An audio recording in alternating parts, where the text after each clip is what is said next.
Bonsoir à tous. À la une de ce journal, des vacances encore entachées de sang. Sur les axes routiers au Cameroun, à l'entrée de Yaoundé, une dizaine de personnes ont été tuées dans une collision entre une voiture cargo, un fourgon et un bus gros porteur.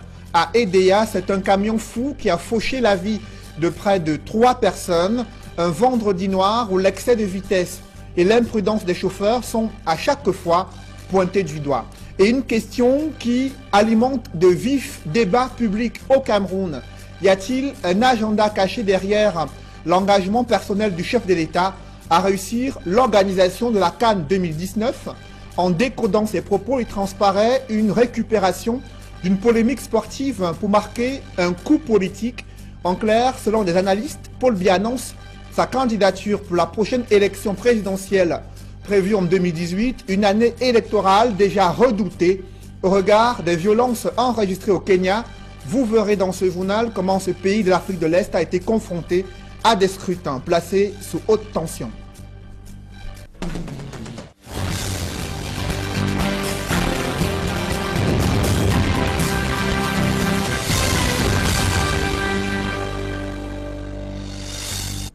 Merci de suivre cette édition complète de l'information sur Equinox Télévision. C'est un vendredi noir pour de nombreuses familles endeuillées après cette collision survenue entre une voiture cargo, un fourgon et un bus gros porteur. L'accident qui a fait environ une dizaine de morts s'est produit à l'entrée de Yaoundé, notamment sur la route d'Obala, dans la nuit de jeudi à ce vendredi. L'excès de vitesse est une fois de plus pointé du doigt. Le récit des faits avec Élisée Borba et Marcelin Gansop. Des épaves éparpillées ça et là. La scène de l'accident survenu dans la nuit de jeudi à vendredi offre un spectacle désolant. Selon les témoins, c'est aux environs de 1 h du matin que le pire s'est produit, lorsqu'un véhicule de transport en commun venant d'Obala a tenté un mauvais déplacement, qui plus est, à un virage dangereux. Moi, je dormais chez moi, j'ai entendu seulement une forte bruit dehors. Et quand je me retrouve en route, je vois 2 voitures couchées avec le bus de la main noire qui sortait de Yaoundé pour aller à Tchang. Le cargo montait à Yaoundé avec les bayams seulement dedans. Et le car sortait à Obala qui portait les condiments sur le capot monté aussi à Yaoundé. Tellement qu'il était pressé, il voulait donc doubler la MB100. Puisque la MB100 portait des BAM, la charge était lourde. Au moment de doubler la MB100, c'est là où il fait nez à nez avec le bus, l'agent de voyage Ménoir Voyage. J'ai vu des corps que je n'ai jamais vus de ma vie. Selon la gendarmerie, 11 corps inertes ont été extraits des véhicules, devenus méconnaissables à la suite d'un incendie occasionné par la violence du choc. La MB100 portait les BAM seulement dedans avec les bidons d'huile qui étaient à l'intérieur. Et le chauffage a donc alors fait, c'est ça qui a causé l'incendie. Il y a les survivants dans cette MB100. Mais sur le car qui montait sur de Yaoundé, le car de transport, c'est là où le bus de la main noire est monté sur le car de transport. Aucun survivant à l'intérieur. Un accident de trop à cet endroit, réputé dangereux, sur l'axe Yaoundé-Obala. Et pourtant, les automobilistes ne semblent pas avoir pris conscience, au grand désarroi des riverains qui tirent une fois de plus la sonnette d'alarme. Le conseil que je peux vraiment donner aux chauffeurs des cars de balle, de bien respecter la code de la route. Ils doivent bien circuler, parce que c'est eux qui portent nos vies dans l'homme. Le respect donc du code de la route qui n'est pas toujours à l'ordre du jour pour ceux qui empruntent cette route, notamment à cet endroit. Nous sommes à la frontière entre Nkomoto 1 et Nkomoto 3, vous l'avez entendu. Les accidents mortels sont récurrents à cet endroit. Les mêmes causes produisent sensiblement les mêmes effets, les mauvais dépassements, bref, le non-respect du code de la route. Ici Nkomoto, Élisée Borba, Marcelin Gansop, Equinox Télévision. À Edea, c'est un camion fou qui fauche la vie de 3 personnes après s'être dérobé du contrôle du passage obligatoire sur le pont bascule. Il sera pris en chasse par les éléments de la gendarmerie. Dans sa course folle, il a percuté 2 personnes qui se trouvaient sur une moto à l'entrée à l'UQAM, à Edea, et une autre personne quelques kilomètres plus tard. Le chauffeur en question a tenté d'échapper à la gendarmerie. Il sera finalement rattrapé. À Douala, c'est une altercation entre 2 jeunes hommes qui dégénèrent dans un débit de boissons situé dans le 3e arrondissement de Douala. L'un de ces jeunes hommes, l'un des 2 qui justement était en train de bagarrer, a poignardé à mort son adversaire. Il était loin de se douter que celui-ci succomberait à ses blessures. Il a été interpellé par les forces de l'ordre. Le récit de fait avec Mirabel Mazo. Ce couteau posé sur la table est l'arme du crime. Le jeune Tego Nitedem, alias Black, âgé de 21 ans, l'a utilisé pour asséner 4 coups à Beka Bangelbert Patrick. Tout est parti d'une altercation devant un bar au lieu du carrefour Carnaval à Bilonguet, dans l'arrondissement de Douala 3e. Dimanche à 22h, il y aura fait du travail. Pour un ami contact déposé. Je me demande, je l'ai sorti du bar. Je vais venir dormir. Voilà que là j'étais bon. Nous allons commencer. L'un de pour la personne de cancer, c'est comment. Il n'est pas donné le coup de poing. Moi aussi, je l'ai giflé. On a commencé à bagarrer. Au moment où il avait une bouteille de bière douce, moi aussi j'ai pris tout là-bas. Ça a révélé pour la vie. Après avoir commis son forfait, ce présumé assassin, pris de remords, a tenté de sauver le blessé qui agonisait. À Carnaval, là où elle est portée la nuit à Tegal. Là-bas, on a poussé tout, on a fait le demande ce matin qui va sortir, on a fait la perdition. Pour moi, je suis encore à 2h du matin. Sa victime, Beka Bangelbert Patrick, était âgé de 27 ans et titulaire d'un BTS. Il a succombé à ses blessures aux environs de 2h du matin à l'hôpital à Quintini de Douala. Les éléments du commissariat de sécurité du 8e arrondissement de la ville de Douala l'ont déféré au tribunal de grande instance de Bonanjo, où il devra répondre de ses actes. Douala, la capitale économique, a été le théâtre de violents déguerpissements forcés. Dans le 2e arrondissement, 300 personnes ont assisté impuissantes à la démolition de leurs maisons sans aucune explication. De nombreuses familles aux abois et même des écoles détruites alors que des parents avaient déjà inscrit leurs enfants pour la prochaine rentrée scolaire. Reportage Eric Kwamo.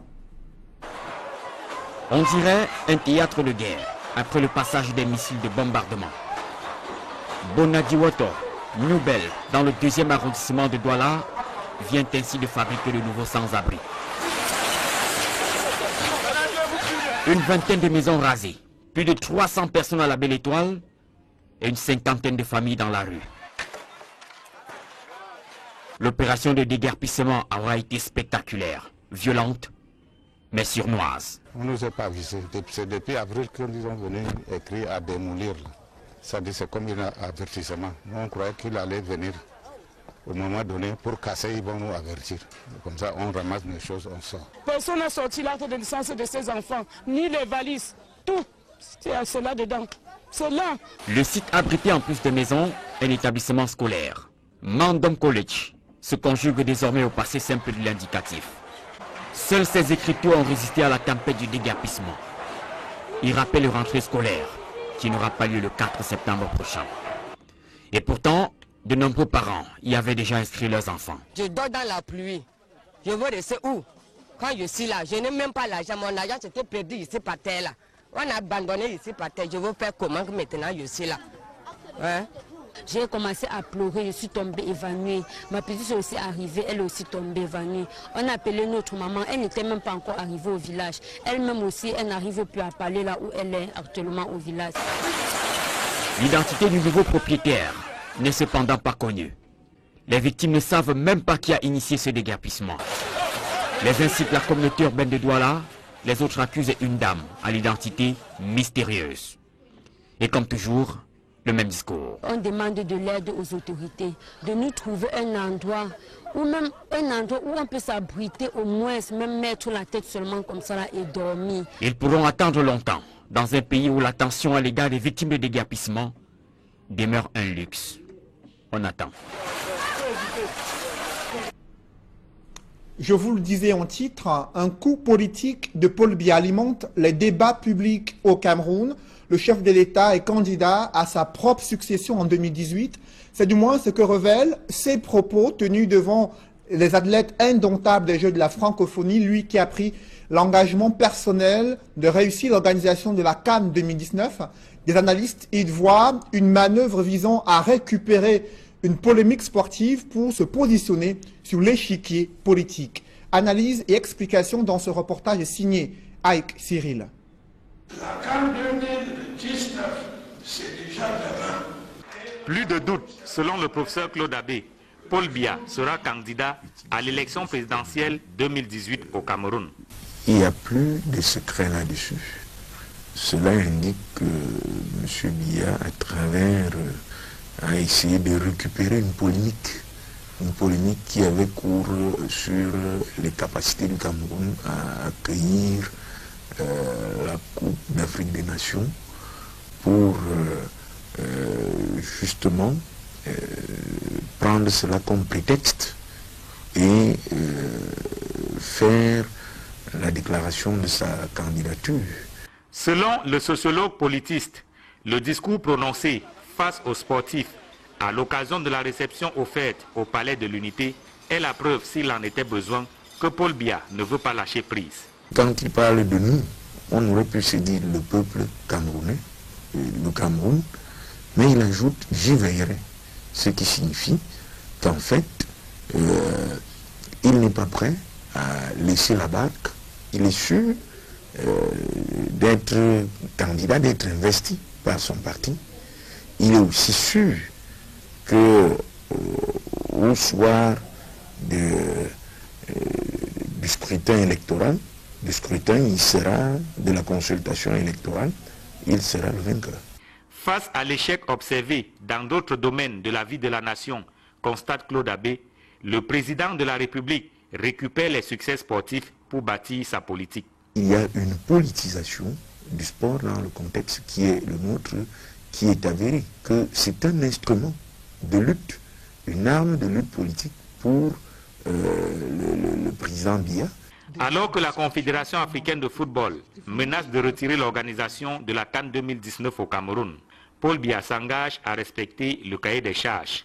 Un engagement qui trahit sa volonté de s'éterniser au pouvoir, d'après l'analyse du professeur Claude Abbé. Et après avoir martelé cet engagement personnel organisé la CAN 2019, Paul Biya confie cette mission au ministre des Sports. Il assure la présidence du comité local d'organisation de la CAN, baptisé Cameroun 2019.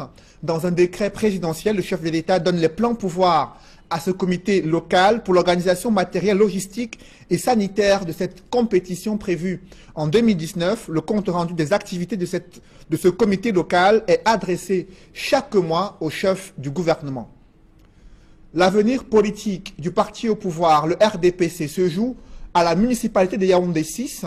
Les blocages politiques et administratifs observés autour de l'entrée en fonction du nouveau maire élu suscitent la colère des populations, contestée par sa hiérarchie politique et adoubée au sein du conseil municipal. Yoki Onana n'a aucun contrôle sur cette commune et le gouverneur du centre a promis de se pencher sur cet épineux dossier. Joël Sengue et Marcelin Gansop.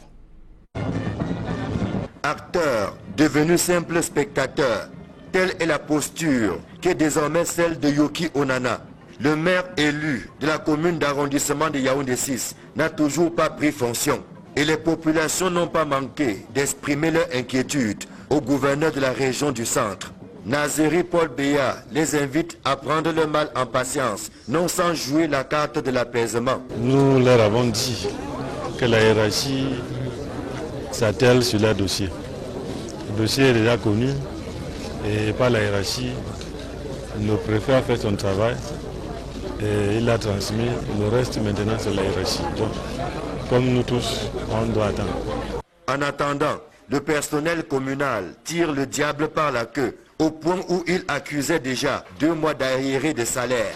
Le préfet du Fundi joue désormais les sapeurs-pompiers pour sauver les meubles. Le nouveau maire élu n'ayant pas encore été installé, n'ayant pas encore bénéficié de la validation de son élection, ne pouvait engager la commune. Et c'est de droit que le préfet agit. Le préfet a signé 2 réquisitions de l'ordre de 40 millions pour supporter la masse salariale. Et je voudrais le préciser à nouveau. La commune de Yaoundé 6 n'est pas en faillite. La commune de Yaoundé 6 n'est pas en cessation de paiement. Et je vais vous surprendre, elle est sur liquide. Bien que l'exécutif municipal élu récemment ne soit pas encore installé, l'hypothèse d'une paralysie des activités est balayée du revers de la main. Vous avez suivi le discours du maire avec moi, qu'il n'y a pas de paralysie.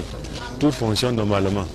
Parce qu'il a eu donc l'autorisation de la tutelle de faire fonctionner la commune normalement.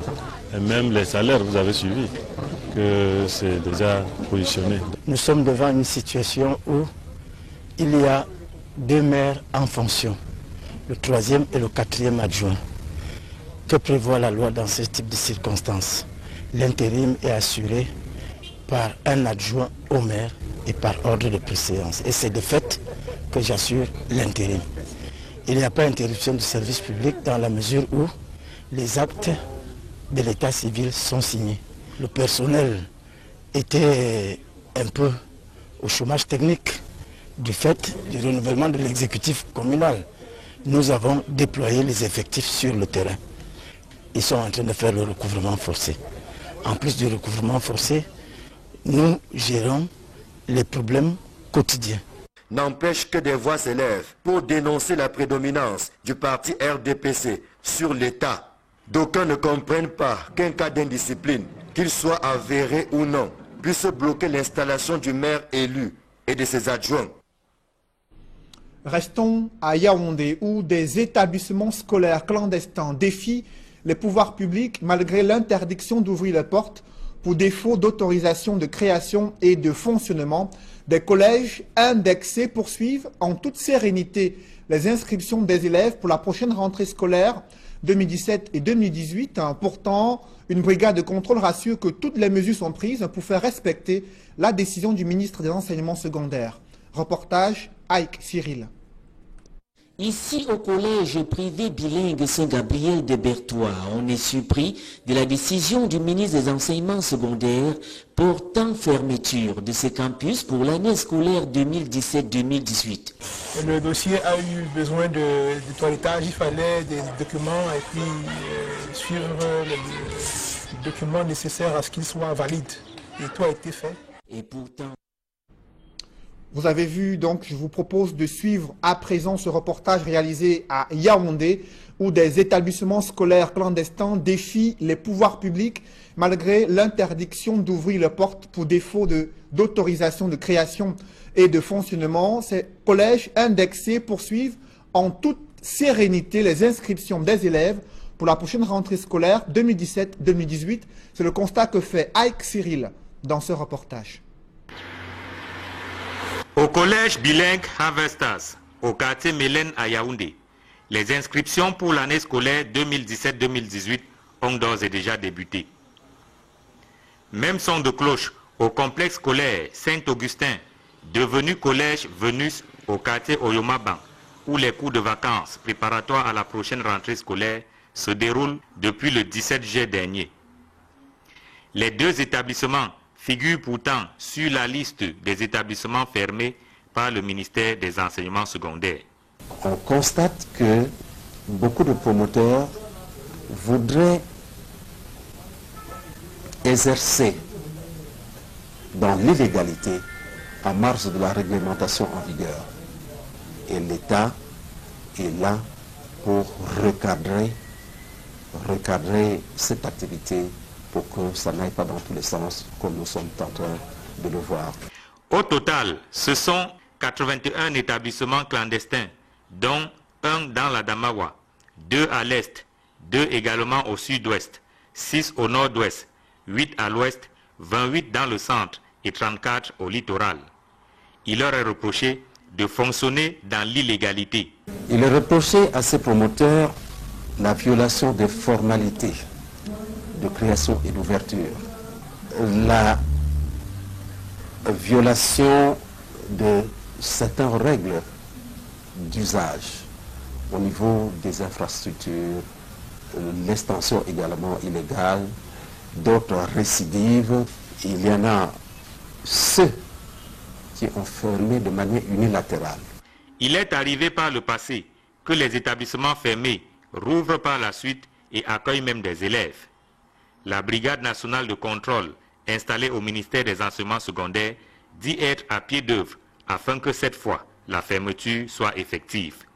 Les ampliataires de ces arrêtés, si vous permettez, c'est les gouverneurs des régions concernées, c'est les préfets des départements concernés avec leurs collaborateurs.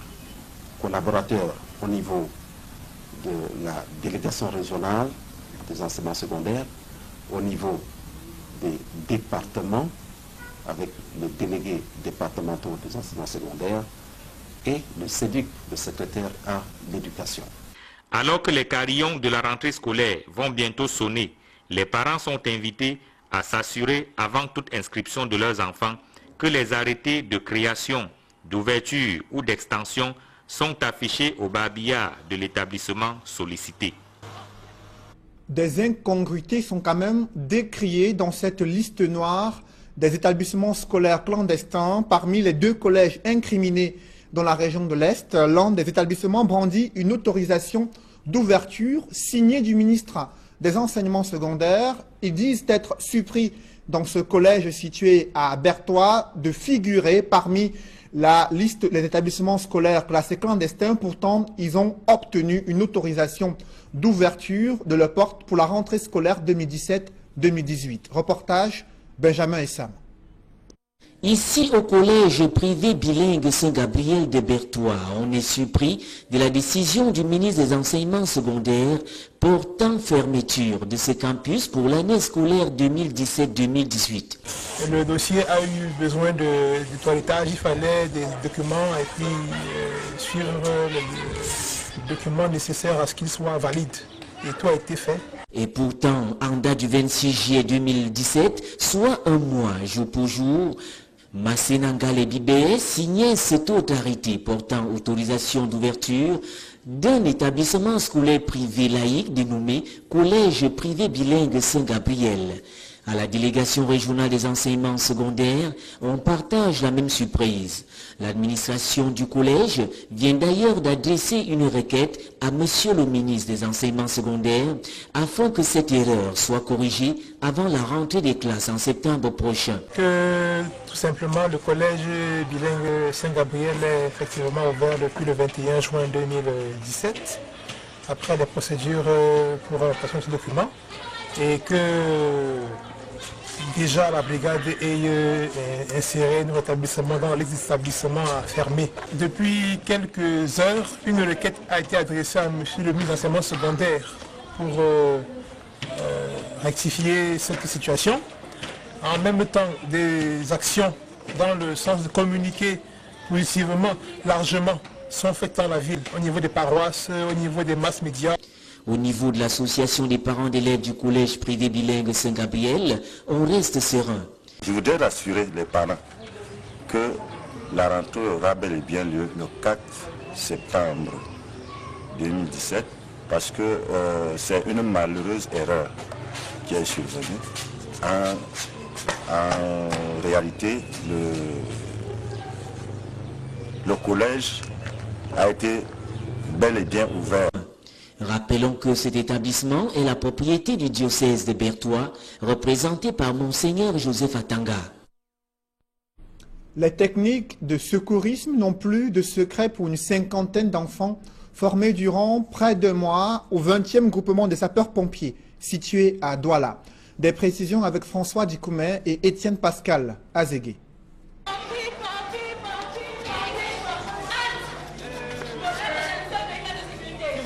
4 temps forts ont marqué cette cérémonie de fin de formation des enfants sapeurs-pompiers au 20e groupement de Ngodi Akwa. Il y a tout d'abord eu l'arrestation du serment du sapeur-pompier. Ensuite, les 159 jeunes sapeurs-pompiers ont simulé quelques cas concrets de personnes en détresse. Ici, c'est un cas d'hémorragie externe suite à une blessure. Et là, un cas d'évanouissement avec les premiers gestes à faire pour porter secours à la victime avant d'alerter les sapeurs-pompiers. C'est bien l'usage des sapeurs-pompiers. C'est les sapeurs-pompiers encore plus effectifs. Un peu plus loin, c'est un cas d'obstruction des voies respiratoires. Bonjour monsieur, est-ce que vous vous étouffez? Face à une bouteille de gaz en flammes, un jeune sapeur-pompier fait preuve de sang-froid et démontre tout son savoir-faire devant l'assistance médusée. Les jeunes sapeurs-pompiers ont bien ainsi assimilé tous les enseignements pendant les 2 mois de formation. Les instincteurs à pression permanente et les instincteurs à pression obstructive. On utilise ça pour éteindre le feu. Quand on rencontre une personne en inconscience, il faut apprécier l'inconscience. C'est d'ailleurs ce qui va leur valoir les parchemins. Chacun à tour de rôle va recevoir ses diplômes, preuve qu'il a bien appris les leçons de secourisme et de lutte contre les incendies. Pour les initiateurs, l'on est satisfait car l'objectif a été atteint. Je me réjouis du fait que les objectifs ont été atteints, à savoir vulgariser les gestes de prompt secours au sein des jeunes que nous avons dans nos villes et puis leur donner les rudiments du secourisme. Le défilé a été la dernière articulation de la cérémonie qui est rendue cette année à sa 3e édition. Le climat social reste tendu au Kenya après l'annonce des résultats provisoires de la dernière élection présidentielle. Raila Odinga conteste la réélection de Uhuru Kenyatta. Depuis de nombreuses années, ce pays est confronté à des violences post-électorales inexplicables selon plusieurs observateurs. Des précisions dans ce reportage signé Gladys Sidi. Le 30 décembre 2007, après 3 jours d'incertitude, le président de la commission électorale au Kenya annonce la réélection de Mwai Kibaki dans une atmosphère de désordre. Des chiffres officieux ayant été communiqués régulièrement par des médias. Beaucoup s'attendaient à une victoire de Raila Odinga, candidat de l'opposition, qui avait une avance de plusieurs centaines de milliers de votes dès le second jour du décompte. Manquaient pourtant encore les voix de la province centrale et de la North-Eastern Province, favorables à Kibaki. Très vite, après l'annonce des résultats, Nairobi s'est embrasée, et en particulier les bidonvilles ralliés à Odinga. Les informations et les rumeurs sur la fraude ont mis le feu aux poudres. Les violences politico-ethniques de 2007 ont fait quelques 1300 morts et plus de 600 000 déplacés. Avant 2007, en 1992 et 1997, les 2 scrutins avaient été marqués par des violences. En 1992, des centaines de personnes avaient été tuées dans la vallée du Rif, dans des violences interethniques. En 2013, Raila Odinga et Uhuru Kenyatta sont les 2 candidats au scrutin présidentiel. On enregistre cette année-là un taux record de participation électorale, soit 85,9%. Les raisons de la tournure paisible de cette élection sont multiples. Des observateurs citent le fort investissement pacificateur des églises et des religions, mais pas seulement, des institutions scolaires aussi, au travers de l'engagement d'une société civile organisée dans le monitoring électoral. Pourtant, quelques jours plus tard, le rival de Uhuru Kenyatta, déclaré vainqueur, annonce qu'il va contester les résultats devant la Cour suprême.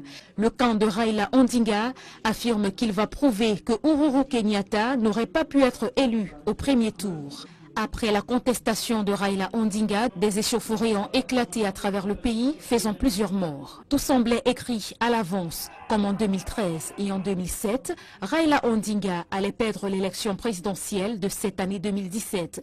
Et comme lors des précédents scrutins, il allait en contester les résultats. La prophétie s'est réalisée. Face à un score décevant, Raila Odinga s'est prononcé.